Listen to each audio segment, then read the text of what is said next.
5 তারিখ আছে, ধারে পণ্য ক্রয়, ওরার সাথে থাকে পাওনাদার, ওরার সাথে থাকে পাওনাদার। কপাল লাগতে লাগে, ক কয়াকার, কতে ক্রয় কতে পাওনাদার। তার জন্য আমরা লিখতে পারি আমার কাছে কি এসেছে, পণ্যদ্রব্য এসেছে। যদি পণ্যদ্রব্য আসে ক্রয় হিসাব ডেবিট, আর যদি আমার কাছ থেকে পণ্যদ্রব্য চলে যায় মানে বিক্রি করি তাহলে বিক্রয় হিসাব ক্রেডিট। আমার কাছে এসেছে পণ্যদ্রব্য, তার জন্য ক্রয় হিসাব ডেবিট।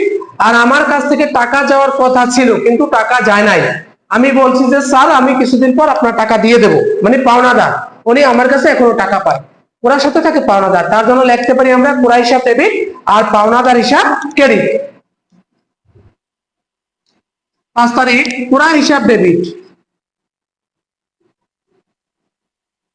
ক্রয় হিসাব ডেবিট আর পাওনাদার হিসাব ক্রেডিট, পাওনাদার হিসাব ক্রেডিট।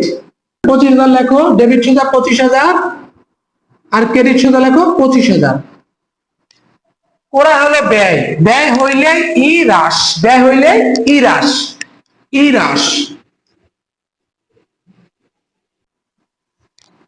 আর পাওনাদার হলো দায়, দায় যদি ক্রেডিট হয় এল বৃদ্ধি পায়, মানে লায়াবিলিটিস, এল বৃদ্ধি। দায় ক্রেডিটে গেলে সবসময় দায় বৃদ্ধি পায়। জাবেদ আসলে কি ধারে পণ্য ক্রয় করছে, ক্রয় হিসাব ডেবিট, পাওনাদার হিসাব ক্রেডিট। ক্রয় হিসেবে ব্যয়, তার জন্য ই হ্রাস পাইছে। আর পাওনাদার হলো দায়, দায় ক্রেডিট আছে তার জন্য এল বৃদ্ধি পেয়েছে।